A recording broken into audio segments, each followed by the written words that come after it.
James starts out this hour in North Carolina. Hi, James. How are you? I'm doing fantastic, Dave. How about yourself? Better than I deserve. What's up?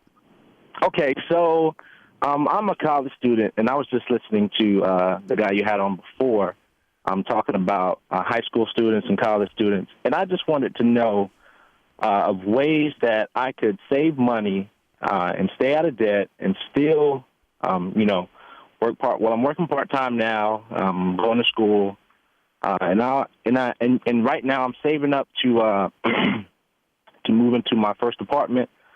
So, just thinking about the future and thinking about tuition costs, and, I just wanted to get some advice on that. Well, I think what you've got to do is prioritize and calendarize your expenditures. By that, I mean, getting your first apartment after you get out is not as important as getting out. Yes, sir. So we're going to say, all right, the first thing is going to be, more tuition, the final set of books, finishing the degree before we start the career. That's going to be, the first priority and the first thing that comes up on the calendar. And yes, so sir. we go, I need money for that before I need money for X before I need money for Y, and I need Y before I do Z.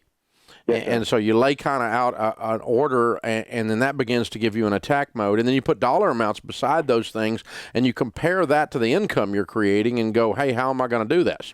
I have a $2,000 expenditure coming up. I make $500. How am I going to do that $2,000? I got to work towards that, right? Or I got to, whatever the number is, it automatically, the goals start breaking down into math for you once they have a time on them and an amount on them. Is that logical to you? Yes, sir. Yes, sir. And I've read, Financial Peace University, and one of the things my pastor would always tell me is that preparation is never lost time. So I would think, if I learn all this stuff now, once I get, start my career, get married, have children, all these things are just all the things that I've put in place when I was younger would just start lining up when I into my older years. Well, what it amounts to is you're utilizing a mental muscle. Okay. And you're developing that muscle. And what your point is valid in that if you build up your savings muscle and your budget muscle while you're in college, when you have a family and have kids, you have a savings muscle to use. Right. Now, it'll look a little different. There'll be different zeros, different income amounts, different savings amounts, different things we're doing, but that muscle is still there. It's mental muscle memory, so to speak. Okay. And so you're developing that part of your character that maybe I didn't grow up with, or maybe you didn't grow up with, but that's part of growing up is we develop some things that maybe were not installed by our parents.